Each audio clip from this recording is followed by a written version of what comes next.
Hi, friends. Welcome again to another episode of Beyond the Clouds, Edge to Edge Transformation. And this transformation, as we have discussed earlier, is happening on multiple levels in many different ways. I got to know Robert V. Taylor at the Center for Compassion at Stanford many, many moons ago, and he has done incredible work from South Africa to the United States, from religion to technology. More than anything else, he has connected people, connected hearts, and it's just amazing how he brings people together. So, Robert, tell us about you. How did you become the Robert Taylor we know today? I love your question. It is so good to be with you again on this new forum, and thank you. I feel like I'm beaming just being with you. I'm wearing a shirt that has an Nguni cow, which is a symbol in Africa of well-being and respect. When I heard you say this morning, what is it that made you the Robert V. Taylor you are now? It's sort of my mind racing that we are each much more than who we are as individuals. And that some of my greatest teachers have been adversity and challenge. And the courage always waits for us to see it, to welcome it, to be welcomed by it. And that stories change everything. And that we always have a choice in our life to choose joy or not to choose joy. There's also this great learning as we age, as we mature, which is to trust our intuition. It is a great, great teacher. And I think my own spiritual practices and the practices for any of us become often much more expansive, much more universal, less confined, more freeing, more liberating. So all of that's helped make me who I am, as well as the journey of what does it mean to be gay and to come out. You don't just come out in one moment. It's many steps like anything else we do. This learning of watching people who might like to break down or tear people apart, that no, that's not my choice. To be a builder, to be a creator of bridges, to create things that are good, that are life-giving, is so rewarding and fulfilling.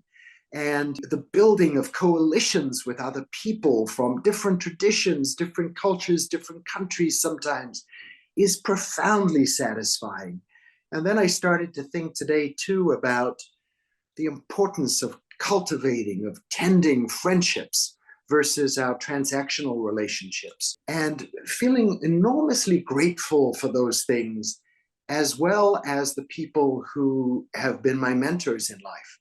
And some of those mentors stay with you for your whole life, it seems, and others seem to appear miraculously just when you need their wisdom, their perspective on something. The final thing that was coming to me this afternoon as I was thinking about our time together is how being open to all, the sense of awesomeness of what is around us, is life-changing and life-giving. That's a kind of a highlight, top level of what's helped make me who I am today. And I don't know what I might be adding to that list tomorrow or next year. But I know that when we stop growing, we're essentially dead in many ways. And so I look forward to maybe having this conversation with you again 5 or 10 years down the road. Absolutely. In fact, the first time I heard you, you talked about your childhood in South Africa, being with Reverend Desmond Tutu, and being influenced by Nelson Mandela, the journey to the United States. And we were watching you starry-eyed because it was amazing. And you also said something very significant, which was stories connect us. Yes. The stories that bring us closer.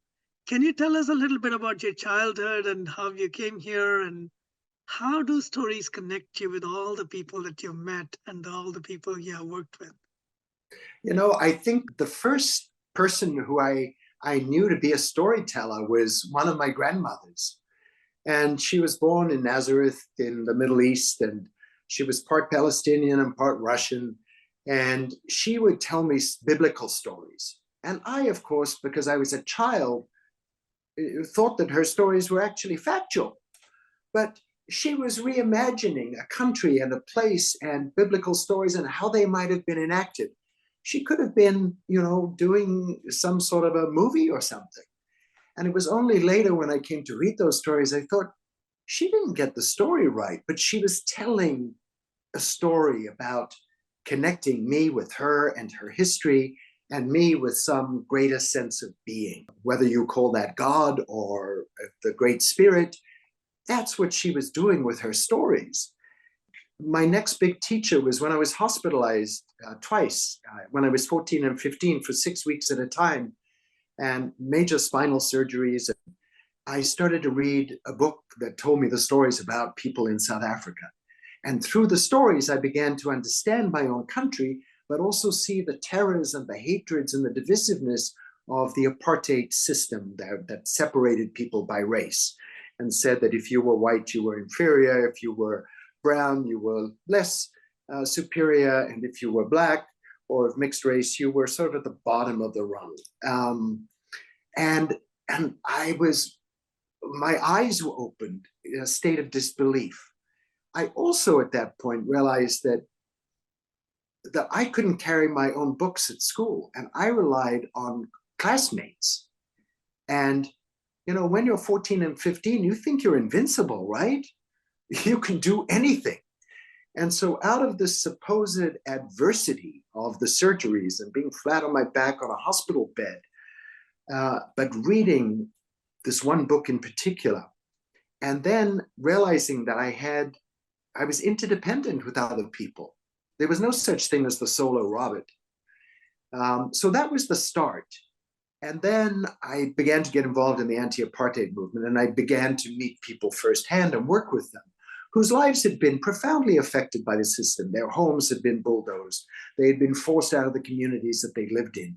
And I realized that I had a profound sense within me of being a caring person, but I had a passion for justice as well. And then when I was being followed by the government, and when I decided that I would not serve in the military that was being used against its own people, I went to see a man who was my hero. I was 21, and it was Desmond Tutu. And I saw him in his office, and he asked me a question very similar to the one that you actually started this blog with today, this conversation with. He said, tell me about who you are, not what you've done. And most of us in Western culture, certainly, well, if we meet someone, we'll say, oh, what do you do for a living? Or what's your job? It's not a question about, tell me about you. And I was absolutely astounded. Here I was in the presence of a role model of mine, an icon. And suddenly I'm sort of telling him about my life story, what has changed me, and why he has been an icon to me. And at one point he started laughing out loud, because the person whose book I read, telling the stories about South Africa and its peoples, was his parish priest when he was hospitalized at a young age with tuberculosis. And the same who was my companion in the hospital was actually his physical companion. And that's what he was laughing about. I didn't know that in telling him that story, but the story he invited me to tell provided a place of meeting, a place of connection.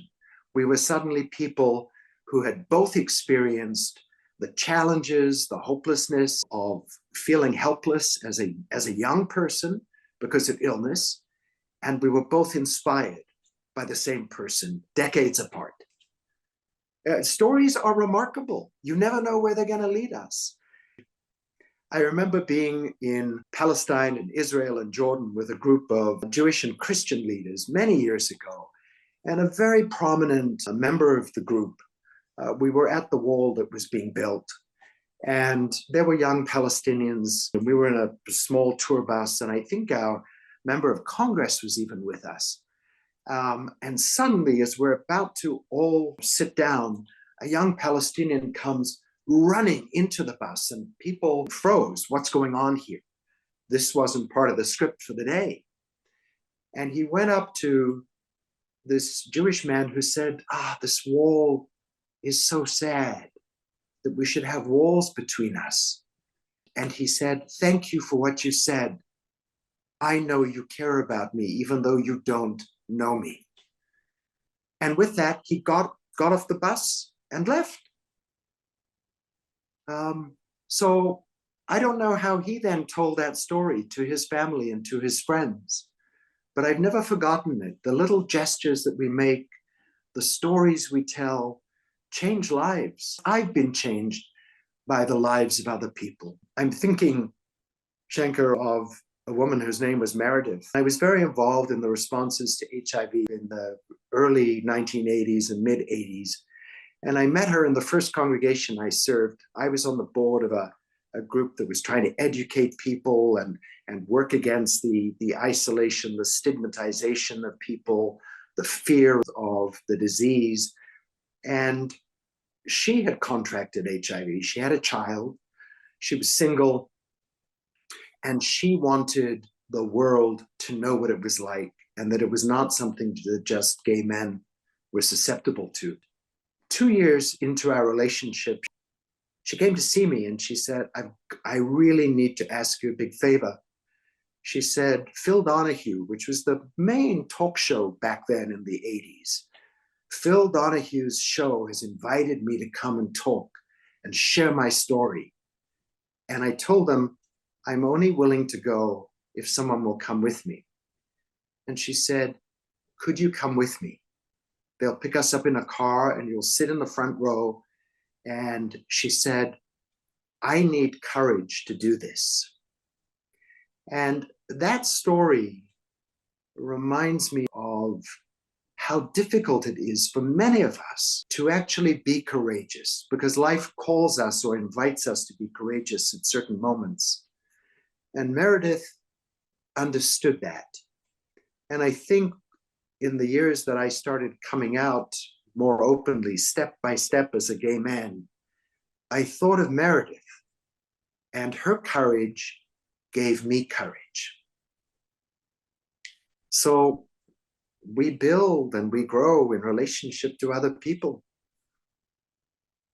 So very true. In fact, Robert, you remind me of how, when after I met you and I heard some of your stories, especially, I believe you were nominated to be the Archbishop of California at one point, and when all these things about your personal life got in the way, nothing to do with what you've done, nothing to do with your contributions, but your personal, very personal life getting in the way. I mean, it made me sad, but also it helped me to have the courage to say, hey, Brian Rush, go talk to Robert. And then magic happened. And I'm You so brought glad. Brian in touch with Desmond Tutu, and he's done so much Yeah. work with so many of these organizations. And, Well, and it helped me to integrate myself, yeah. my personal side of music and dance and storytelling, and the professional side of AI and technology and chip design. And I was able to bring it together thanks to people like you and Brian Rush. So But could you tell us how these things happen? I think they happen piece by piece. Life is always inviting us to be our fullest self. Sometimes we make some safe choices that keep us back. Perhaps we're afraid of somebody knowing we're gay, or knowing that, yeah, I love to do ballroom dancing, or I'm part of a whirling dervish group, or whatever it might be. It's this process of just putting all of the pieces of our life together, because they then begin to describe how beautiful we are. I have someone who's very special in my life who has a passion for arranging flowers. And then I learned suddenly that he once took a course on it in the midst of being a full-time student. And that story that he told me was a reminder to me that we need to always be connected to the things that give us joy, and that we have the freedom actually to choose whether joy is going to be a part of our life. We often think that joy is going to come from things, from possessions. But joy, I think of Desmond Tutu and His Holiness the Dalai Lama, the way they laugh and tickle each other in public when they were together. These are people who've dealt with serious things and have been major leaders on the world stage. and inspirations for hundreds of millions of people. But they laugh like little kids. They're not burdened by their responsibility. I've always found great encouragement and received the gift of that, because there is always joy to be experienced, no matter what else may be going around. You might be helping to solve a world peace issue, or you might be trying to solve a conflict in your local PTA or your homeowners association. But there's still always joy to be had somewhere. And some of that is about the choices of who we hang out with, too. You know what I find puzzling, Robert? In the midst of all this connectivity, you and I have actually met only one time face to face, which That's was right. at Stanford. But we've Yeah. stayed in touch, and every time we talk, it's amazing because you remind me to be back at home with myself and with people, and it's truly a joy to do so. But So, in the midst of all this connectivity, a lot of people are feeling lonely. yes. What's going on? Why is it that with thousands of Facebook friends or hundreds of likes on social media, people are feeling extremely lonely many times? We have an epidemic of loneliness. What's going on there? It seems to be that loneliness has become the number one health issue, health concerns, mental health and physical health issues, based on everything that I'm reading. Technology and social media are wonderful connectors. I know a woman in her 90s who uses an iPad for one reason. All of her grandchildren and great-grandchildren are scattered all over the US. She doesn't get to see them very often. They have their own lives. But social media helps her feel a sense of connection and pride in her family. So that to me is a wonderful example of how good it can be. Often we think that our lives are lived on social media, but they're not. When you and I met, I like to refer to it as kind of spirit energy or a soul connection. I knew immediately the moment you and I met that there was a connection of some kind. I didn't know what it was. I think when we're using social media and we're not going out, I'm not calling you and saying, hey, you want to go for a hike today? Can you spare an hour? And so we go hiking and we see the magnificence of a spring bloom on a mountain trail. And we suddenly realize that there's awe, and that I'm with somebody who has awe about, oh my gosh, that nature is beautiful. It's a teacher. It's a life giver.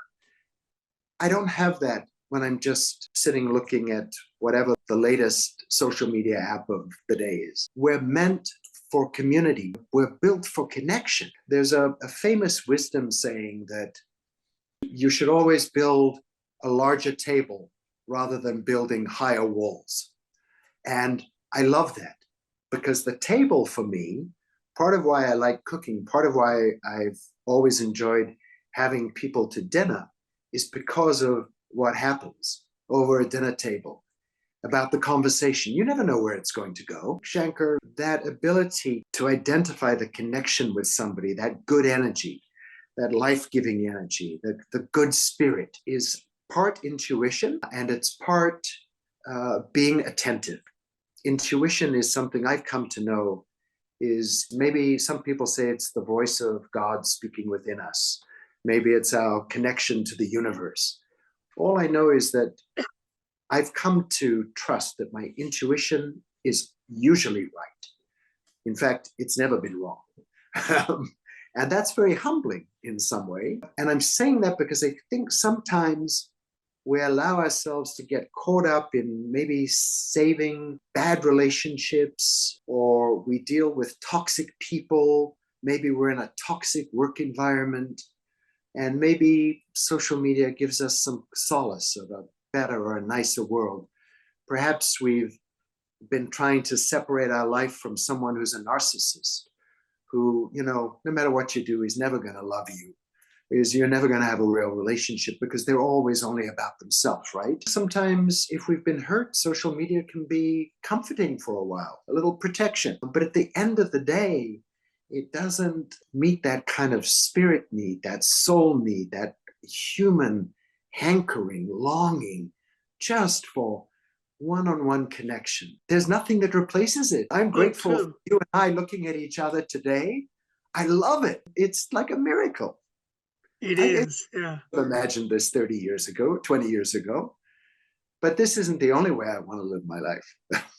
That's why I keep reminding you to stop by when you're passing through Carmel or through San Jose. It's interesting you mentioned that because I remember your reminder of being together, breaking bread together was one of the inspirations for me to learn cooking. And I make a mix of Indian and Thai and all kinds of cuisines now.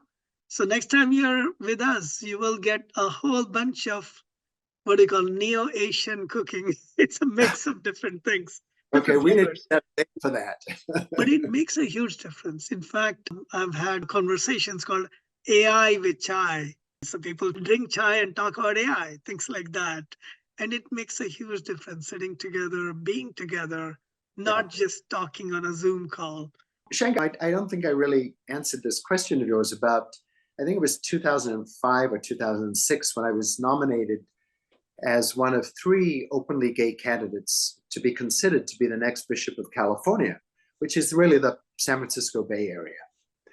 And I had become Dean of the Cathedral in Seattle in 1999. My election happened in July of that year, and I became the first openly gay dean of an Anglican or Episcopal cathedral anywhere in the world. There had been other gay deans, but they weren't open. And I remember all of the media sensation, and I remember the hate groups who protested. And I also remember the great warmth and the love of people who were celebrating this as a moment of hope and promise for many, many people. It was not about me. It was a sign that maybe things were expanding, becoming more generous, more inclusive. And so when the Bishop of California thing happened, I remember getting a visit from the Seattle police at my house. And they said, we monitor hate groups online, and there are some credible death threats against you. And so we're going to have a police vehicle outside your car for the next many weeks. And I was grateful for that, but profoundly saddened by it. And I remember one of the most prominent leaders in the Episcopal Church.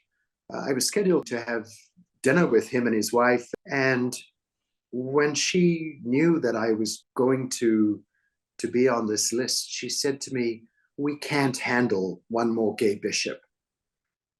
And I thought, wow, the labeling still goes on. And she said, I don't know that my husband can handle it. And I thought, this really isn't about your husband, sweetheart. This is about people making a choice and making a decision. And I'm glad that that never happened. Part of what I've learned is that you go through these things and you realize that, yes, there are people who have hate and who want stereotypes and to keep people of different ethnicities or religions or cultures in their own neat little box, because that way you know where they belong, right? Or you think they belong somewhere, which is very arrogant. But when you start to be open about who you are, it encourages other people to do the same. You and I had a conversation about cooking, and now you didn't call it fusion cuisine, but it's like this blending of many, many different cuisines and cultures.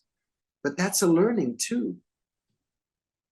So I think from that experience, it strengthened my understanding that my own spiritual tradition, and I knew this had been going on for many, many decades, was increasingly becoming broader and more expansive. And I found that a much better way to live than to be tied or kept in a more narrow confine. I was talking to somebody a while ago, and they said, well, if there is a God, God is much bigger than any of us or bigger than any tradition. And I think that's true. It's been one of the great learnings of my life that we're all part of something and we each contribute to understanding what that something is. Very true. Robert, you touched upon something that's very valuable. Adversity has been a teacher, you said, many, many times. Yes. Whether it was what you faced in South Africa, whether it was what you faced even with the churches that you were so affiliated with, and I guess you still are affiliated with religious organizations. But we try to run away from adversity. There's a morbid fear of adversity. God forbid, we don't want people to suffer, right? Adversity is inevitable to the extent that all of us someday are going to die. Yes. So it's not like it's all going to be milk and honey and just have fun. If you have too much milk and honey, it can lead to diabetes too. What should our relationship be with the difficulties that we face in life? Well, it is an eternal and profound question. You're absolutely right. None of us chooses adversity. None of us says, bring it on. That's not what we want. It's not how we're wired.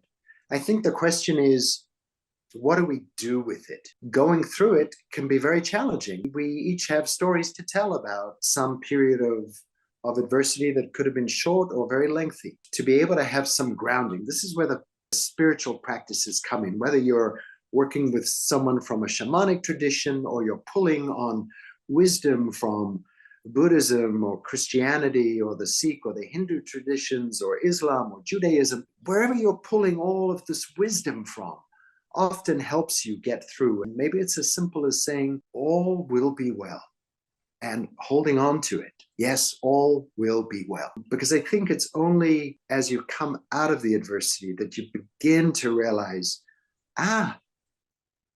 it's been a teacher. Perhaps not the teacher I desired, not the teacher I wanted, but it's taught me something. And it might have taught me something about the nature of human relationships. And maybe somebody going through the end of a marriage, say, and realizing what a powerful gift that ending may be. It may be the offering of a new beginning. It may be leaving a job that you thought you would have forever and realizing that you've left the toxicity of maybe a very unhealthy institution, whether it's in the corporate world, whether it's in education or religion or social work, it doesn't matter. Politics, there is a lot of toxicity around us. And so the learnings are often manifold. So it's not about welcoming and embracing adversity. It's about being able to be grounded through our practices. And it might not be a overtly spiritual practice. It might be the sense of groundedness that you get going for a walk at sunrise or sunset, or a hike, or going to a botanical garden, or sitting on a rock at the beach, or going to your neighborhood park and watching children play. Something that is a reminder of everything that is bigger and more beautiful that, yes, we're a part of too. And the adversity is going to pass mostly. So it's been a teacher for me. I probably still have more to learn about it. I don't welcome more adversity. And I'd like to be able to have that wonderful dinner with you and celebrate good things.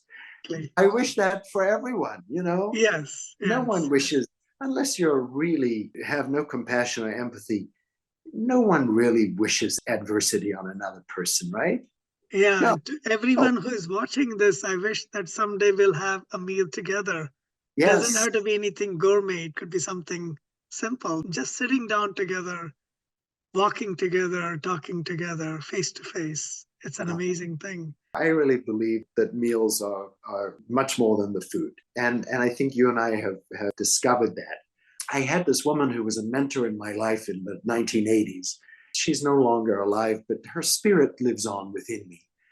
And I remember one of the first things that she said. She was a social worker by training, and she had polio. She lived with the adversity of polio every day. She was one of the most joyful people I've ever known. And she said to me, I like to do car therapy.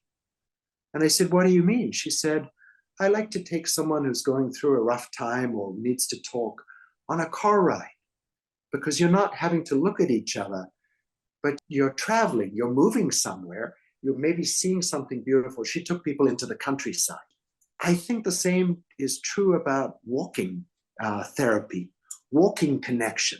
If you and I are hiking, or if we're even just sitting on one of those beautiful rocks in Carmel, watching the waves and maybe seeing, I don't know, a whale or a dolphin, we're taken to a different place. We need that. Social media can't give that to us, but we can experience it together. Very true, very true. And I remember since the time we last met face to face, you've actually lived in farm country. You have been there for many years. And tell us about that. What has that been like? And what are the learnings there? And how was that a big thing in your life? Well, it was completely unexpected. I grew up in a city in Cape Town, and it's not a city like New York or Toronto or Los Angeles or Tokyo or Seoul or any other place that you might name, but it was still a city. And in New York, I thought I'll never leave New York. And then I moved to Seattle for a job, and I thought, oh my gosh, this is heaven, such connection to nature. And after my time in Seattle, completely out of the blue, circumstances took me to live on a farm in Eastern Washington State. I had a friend who said, you could always come and stay at my house if you need to just be back in Seattle and you can't stand being on a farm. And I did that in the first year quite a bit. I felt disjointed.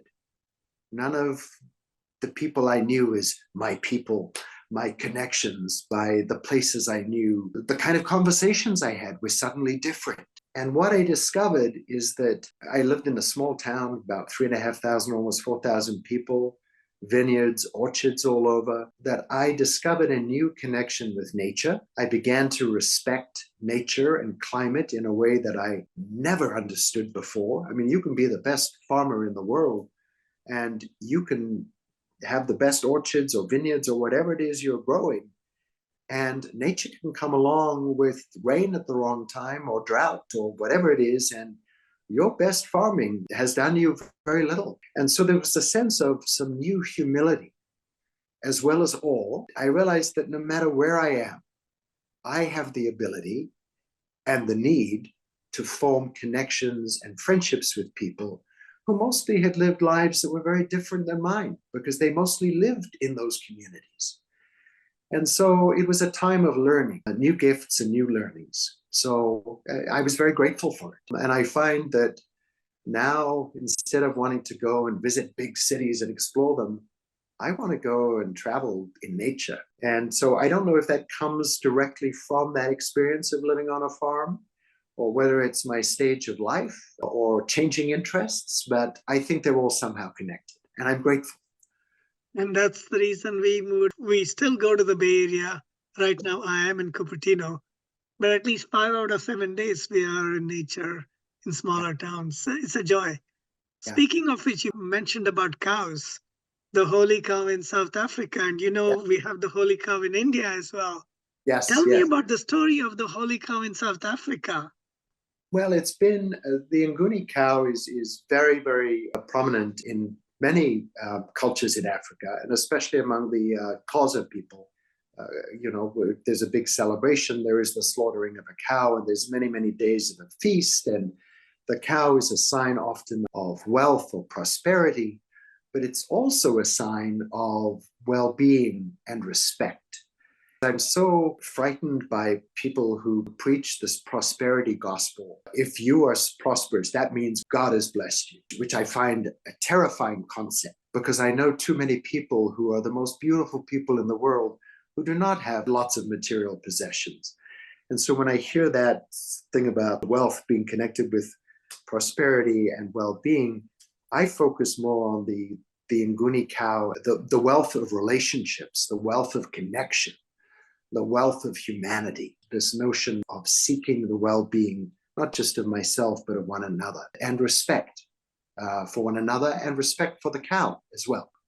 We're living in a time where there is a lot of disrespecting of people that is going on across the world, it seems. People who like to divide. And I think our real joy and our real opportunity in life is to be creators, to be builders, to uplift people instead of to pull people down or tear them apart. And that's where there's life, where there's joy. And sometimes that work can be demanding, but it's very, very life-giving. Very true, very true. In fact, you are reminding me, I grew up in farm country when I was a little kid, just 50 kilometers away from the heart of the city of Bombay. And it was a small village with cows around and grazing. And there was not a single motored vehicle when I was growing up Wow. Wow. until I was 6 years old. And then the vehicles started coming, and we were like, yay, prosperity. Yes. Motored vehicles, how Yeah. does this motor work? Speaking of which, you said something very interesting. You lived on the farm and you enjoyed it, and technology is now making it possible, no matter where you live, that you can be connected. So there is that aspect of democratization. You could be on a small farm and you can still be in touch with your friends in Cape Town, in Cape Agulhas, or you could be in touch with your friends in Tibet. So, in what ways has that contributed to the real wealth without necessarily giving you more money, more dollars, to be able to stay in touch in a very meaningful way? I have people who are a married couple who are very, very important in my life. We now live on different coasts of the US, so we don't see each other very often. I have deep affection for their kids. They tried to call me on New Year's Eve, and we couldn't connect. And so we connected on New Year's Day, and we had this remarkable conversation. And at the end of it, they said, because they've had challenges, as many of us have in our lives, and some of those were professionally related. The comment that stuck with me at the end was, we wanted to end the new year and begin a new year by connecting with the people who are most important to us. Wow. And I thought, we did it on WhatsApp, I think, or it might have been FaceTime, one of those. I can't get that conversation out of my mind. It was so beautiful, and such a beautiful way to use technology to honor one another. Like, I want to begin a new year by talking to the people who are most important in my life. So that was a great unexpected example. Wow. If only we could use technology to bring us closer to the things and to the people and to the experiences there's an inner yearning for. Yeah. And then it can be actually a very good agent of a meaningful, deeper connection. Absolutely. It felt like we were actually in the same room, because I've been in their home. I know how they are in their home and how I am in their home. And so it wasn't like this out of context conversation. I once had a cashier at Costco say to me, someone made a comment about Facebook, and she said, "Oh, I got off Facebook. Everyone's so darn happy." And I think what she said was what I've heard other people say. Oh, everyone just posts all of these happy pictures and I'm living the perfect life and whatever. And yes, we all want to talk about the things that are good and happy. I don't want to go on social media and talk to people I don't know about an issue I'm struggling with or a problem. That doesn't seem appropriate to me, right? But this conversation, this very real conversation with real friends, was just a reminder that technology can be beautiful. Yeah. And in fact, this blog that I'm doing is about technology and how it's changing people's lives. As I'm listening to you, all I have is a deeper sense of silence, to be Ah, truly connected with my own being. Because often we miss that. We miss those pauses. we We miss do. those pauses where we say, who am I and what am I doing here? Yes. Rather than how many people am I connected to? What's the volume of conversation? What's my traffic? How many views did I get? Did I get 2 million or 3 million views? Am I connected with 35,000 or 40,000? How many likes? How many dislikes? And it's so meaningless. So, what would be good metrics to measure the quality of our life? It cannot be the number of people, the number of likes and dislikes. Ah, that's a beautiful question. I'm going to try not to punt it. For me, it's the quality and depth of relationships with people who you deeply love and who deeply love you, deeply love me. And they're not going to be saying something different behind my back. They're not calling to get together with me because they're fishing for information about my life or something they've heard that I'm dealing with. That isn't why they're. We all have those people in our life, but those are not our real friends. And so I think the quality of my life is measured by the depth of friendships. The people who, when I speak to them, I know that we're connecting spirit to spirit, soul to soul, and we're not looking for the latest gossip, the latest dirt on someone. We're wanting to know, how are things with you? Are they good? It's a safe space.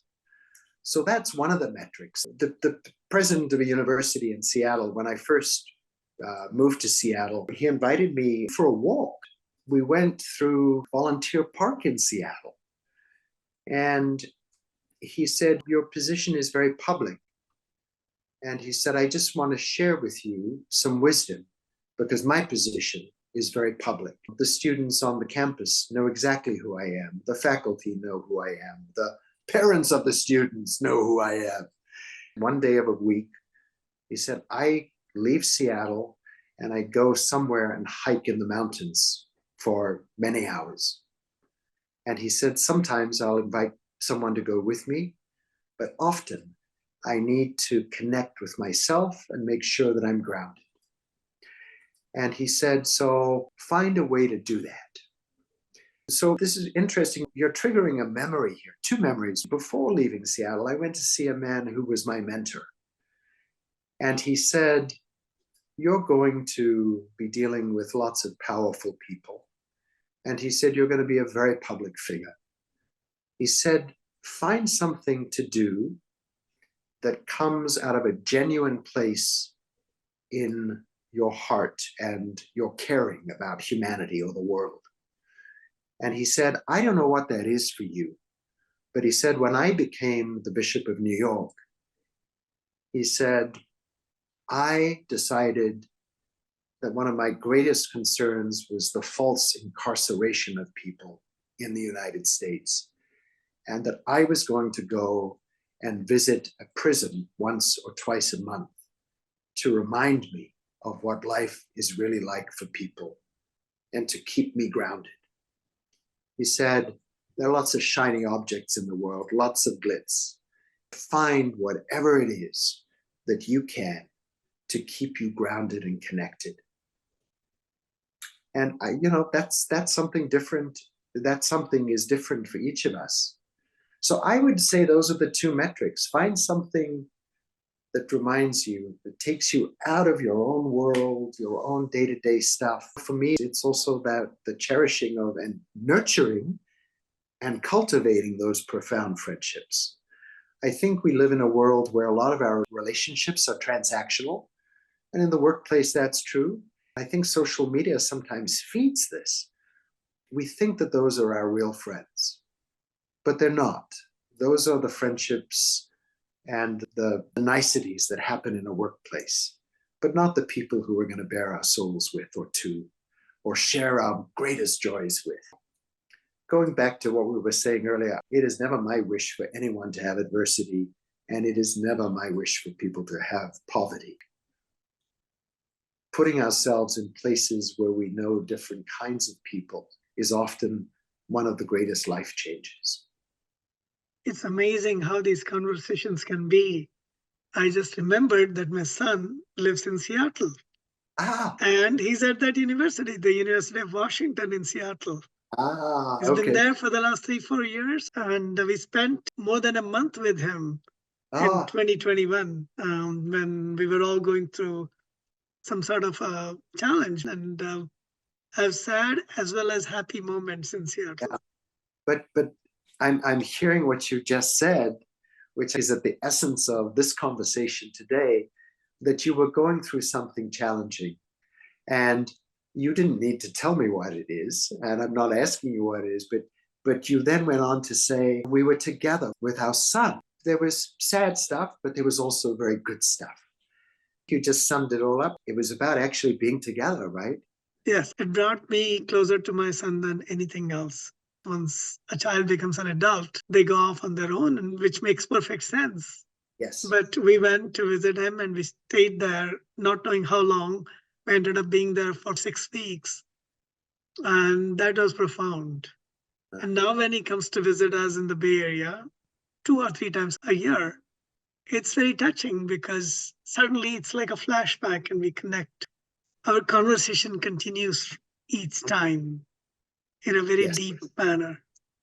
So it sounds, I'm just extrapolating from what you've said here because it resonates with me as being so completely authentic and real and gritty and earthy and life-giving that you had this experience in 21 and now it's helped shape and transform what would have been just, oh, we're getting together. There's something almost very sacred about it. It is. In fact, let me put it differently. If you turn the letters of the word sacred, it becomes scared. That's right. I was scared of being a dad. I never wanted to be a dad. I wrote an article which was published called The Reluctant Dad. And I had a lot of misgivings about not having been a good dad. So I wrote that and it was published in Chicken Soup for the Father's Soul.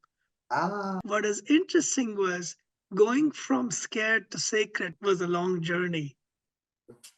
And throughout their childhood, I wasn't good enough by my own metrics, by my own standards.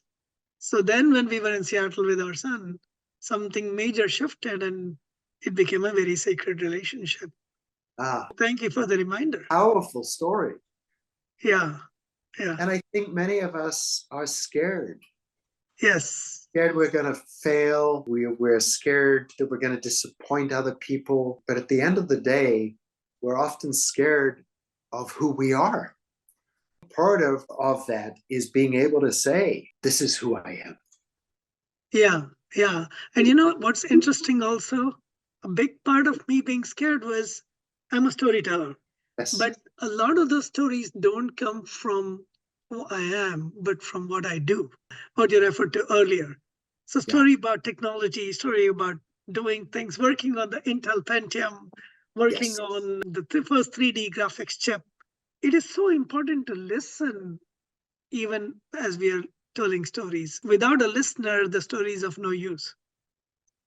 So the biggest shift happened when I was in Seattle, when I started listening to my son, when I started listening to everything that is happening.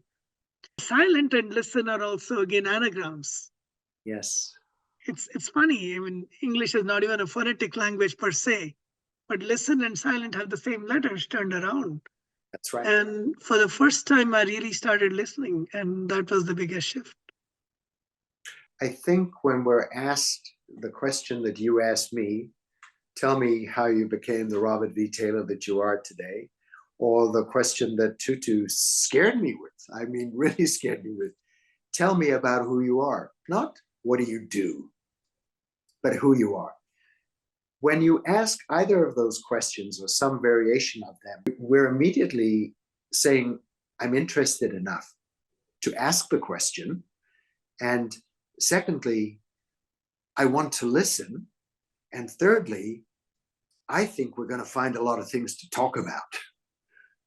It's the curiosity, the kind of really healthy curiosity, not the curiosity of what's going on between the neighbors next door or something. You had a curiosity about your son, right? Yes. And he probably had a curiosity about you. Yes. Yes. It's so beautiful because the listening is important, but listening doesn't mean that we remain silent. Not the whole time. Yeah, not the whole time. Yeah. And sometimes I think we talk at each other or past each other. I think it's one of Rumi's many wisdom sayings.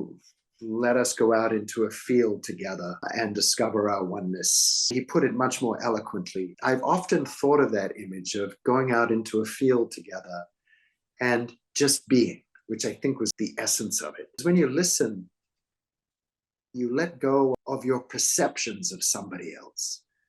And you get to realize that maybe there's somebody much richer and more textured, more layered, more interesting than you ever imagined. I'm guessing that you discovered your son was this really, really interesting guy. Oh, yeah. In fact, before that, I knew he had been to Tanzania and the Peace Corps and many, many other things. I knew the facts of his life, but I didn't really know him. Yeah. And that's the big difference. So, Robert, you told us this incredible story of how you went back in 2023 twice and all that transpired with your godson and his wedding. Please tell us that story because it's a story that brings people together in a very amazing way. Thank you for asking. It gives me goosebumps to think about the story and actually being there and telling it. I've got many godchildren that I've been invited to be their godfather over the years, but this was my very first one. I was 24 years old. I was living in New York, had been sent there by Desmond Tutu. His parents were sent by Tutu because the father is white and the mother is black, and their marriage was illegal. So that's how I got to meet them in New York. They have the son, and I agreed to be godfather. The father was imprisoned as a white anti-apartheid activist in the prison where Mahatma Gandhi and Nelson Mandela and many famous anti-apartheid leaders were incarcerated. So you fast forward to the creation of a new South Africa, a new constitution, the creation of the Constitutional Court. And the Constitution is designed to protect the liberties and the rights of every person in South Africa. And the court actually has a lot of authority in the country and a lot of respect for its decisions. And so my godson, so his dad was imprisoned there in this famous place as this white man. And so this young man who is a black South African then goes and studies law, and he clerks in the Supreme Court. And he's now argued cases there. And for me, when he gave me the tour, I realized this was the place where he would have been imprisoned in his father's time, as his father was. But this is the new South Africa that is hope. He is now in this building that has been transformed from a prison into a constitutional court so that the past not be forgotten and the new future is emerging from a prison. And here is the child, the now adult child, of someone who was a prisoner arguing cases and winning them before that constitutional court. And I thought, change happens. It happens incrementally sometimes, more slowly often than many of us want. And I was just struck by the breadth and the depth of relationships that this whole new generation of many young South Africans have, of people of mixed race, different professions who are working together, who really hope that they're really trying to build and create something new. And they're very aware of the forces on either side that are trying to keep people apart. So it was an experience that reminded me that the change is always at work. Change is always possible. Even when you've been imprisoned for even a short time for some good cause. I think it was Martin Luther King who said that the arc of history always bends towards justice. It is always towards more love, more compassion, more connectedness. And yes, so there are forces working against those things? Of course there are. They're powerful interests, but the good is always at work, and we are invited to be part of the good, no matter who we are, where we are. So true. It was Dr. Dacker Keltner who wrote this book called Born to be Good. It's not about born to win. It's not about going ahead. It's not always the survival of the fittest. The survival of the fittingest, which is the new version of Darwin's theory of evolution.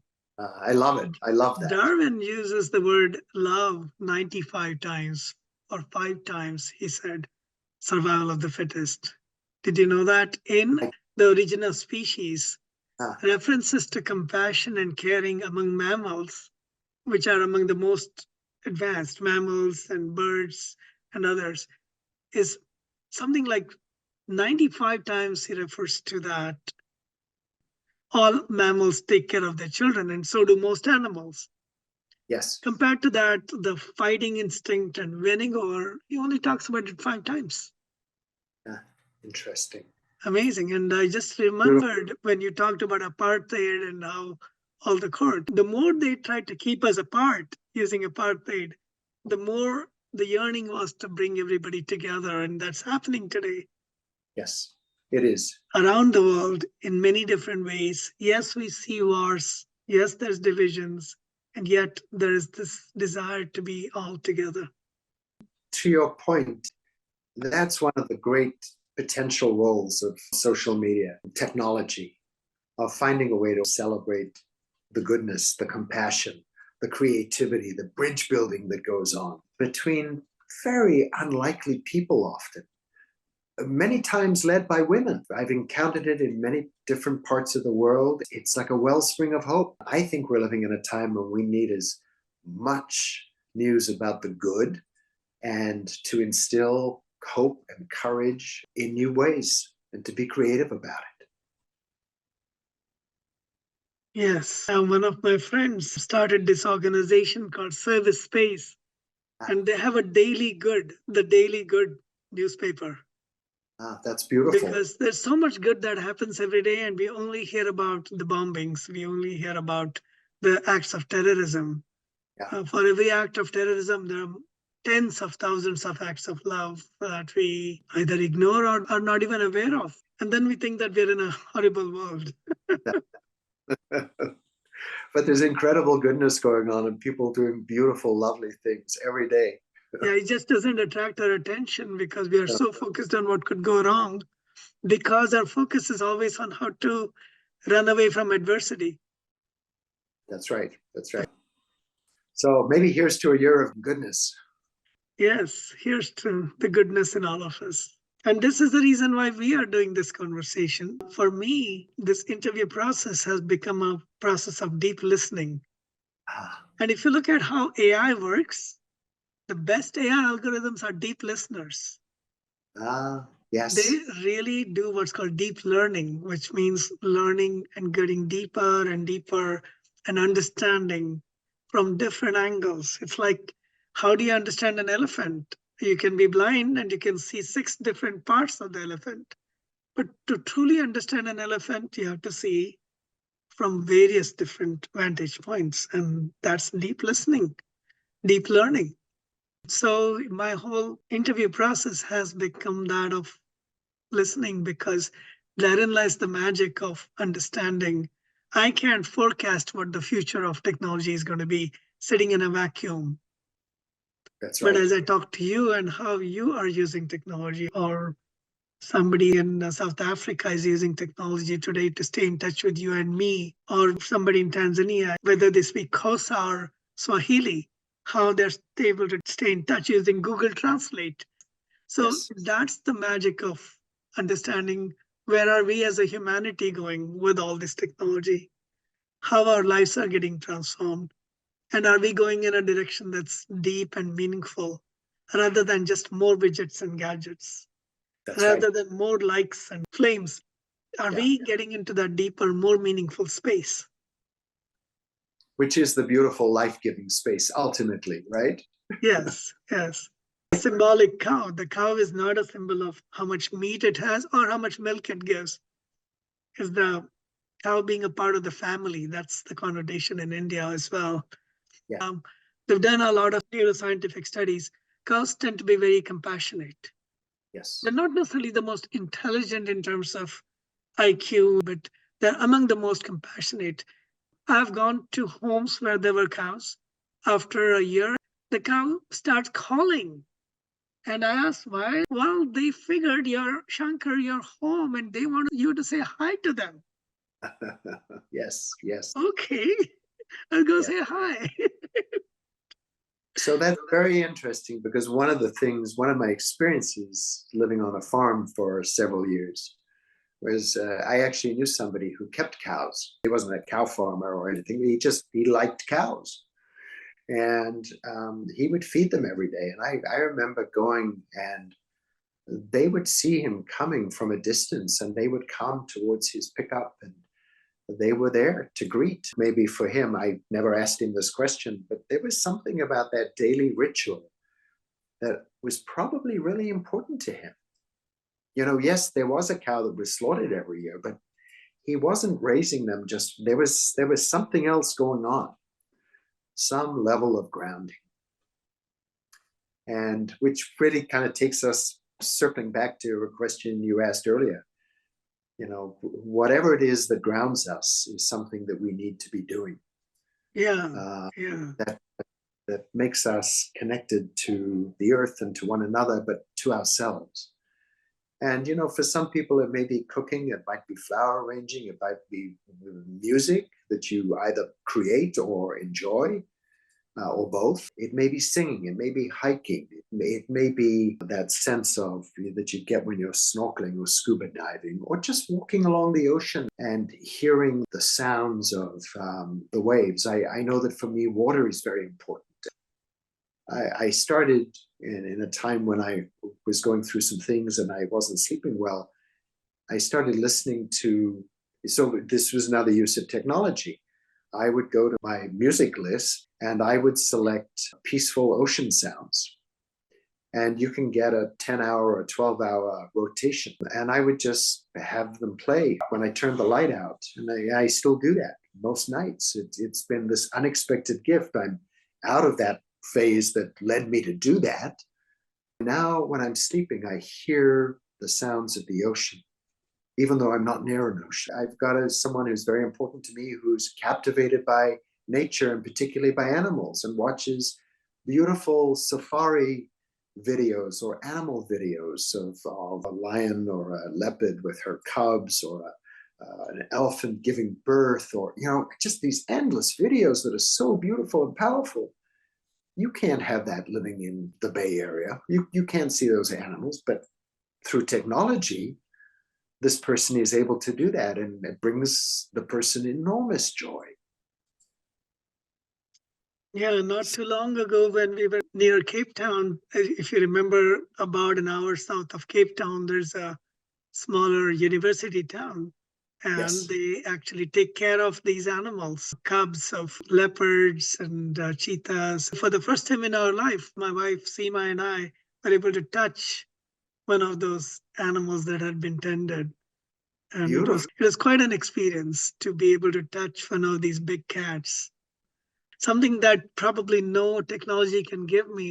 Then when we shared it with friends, the first question they said was, is this a made up picture? Is it a deep fake or is this real? So it is real. And the mother of that cat, a human mother, is taking care of the cat. And that's why the cat is allowing us to touch. Yes, yes. So I had a moment like that at a similar place in Namibia, probably in the early 1990s. It was an animal that had been rescued. I believe it was a leopard, and it was not native to the area. But I remember that sense of kneeling and being on the ground, level with this injured animal, that just felt very unique. I was talking about awe earlier. Those moments and moments like them, perhaps even for people being on a safari for the first time, or summiting a mountain, or going to a beautiful lake. There is this sense that we're each part of something much more complex and magnificent than we can even imagine in that moment of awe and gratitude and thankfulness. Some of that's, I think, to your original question, a question for how we ground ourselves each day. Do we actually invite creativity or gratitude or awe? I've had several hiking buddies, but this particular friend shares my sense of awe. The other hiking buddies would pass by a little animal burrowing a hole, but this particular friend is, oh my gosh, look at that. I'm going to try to take a photograph. This is so remarkable. Or look at that cactus bloom. It's magnificent. Where some people can just walk by those things as if they're every day, or else they're oblivious. But I do think it's about choices that we make. I choose to seek joy. I choose to be in awe of a person or a thing or something that someone has created, or nature, or the beauty of an artwork that just leaves me speechless or that challenges me. Am I going to be grateful for at least one person today? It seems to me that life itself is our teacher, and the choices that we make daily are our teachers, always inviting us to be more expansive, more creative. We're built, I believe, to be creators and to be builders of things. And by things, I include near the top of that list things that enhance relationships between people. You reminded me of why my blog is called Beyond the Clouds. Other than the fact that cloud computing and edge computing and AI are very important from a technological perspective, I became fond of clouds when I read a book by Paulo Coelho. It was a book called Zahir, Zahir, where he talks about people in Eastern Europe and they do something called meditation on sky. They just watch the sky and the clouds and how clouds pass by, and the sky is never the same any two times you look at it, never ever the same, right? So what's beyond the clouds is blue skies, but we seldom get to see completely blue skies, and it's never the same blue either. So That's it's right. sky meditation. And yeah, that's how Beyond the Clouds the name came up. And it's an edge to edge transformation. And to people who are listening out there, this is why I converse, because I learn every single time I talk to people. Yes. In this Yes. case, I guess at one time we were probably called Reverend Robert V. Taylor. But you've had many incarnations, Robert, and you've done so many things for the church, outside the church, for many, many communities. And you use technology to stay in touch with your motherland and people around the world, whether it's the Dalai Lama or Reverend Desmond Tutu and many others. And you brought people together. And that's the beauty, that's the magic of technology in our day to day life, so that we can find deeper meanings every single day. So if you, the listeners, are able to find deeper meanings in anything and how technology has helped or hindered you in finding that, please share. Because this is how we will be able to create a future that we can not just live with, but we can cherish. We want to use technology in a very meaningful way, not in a way that hinders us, in a way that can help us grow and to be truly who we want to be and who we are. So, Robert, thank you for the reminders and the metrics, not the number of likes and dislikes, but the depth of those likes and the depth Yes. of those relationships, and Yes. truly discovering who we are. And thank you for all you do and for your spirit that is just so life-giving and energizing and creative, and for the ways in which you're making the world a better place. And my life has become a lot easier by just listening and learning from others. Well, it's wonderful to be with you as always, and I look forward to seeing you in person somewhere near Carmel soon. Yeah, just call us and show up. Well, you might be surprised when someone knocks on your door. Thank Please you, and do. be well, and much peace and happiness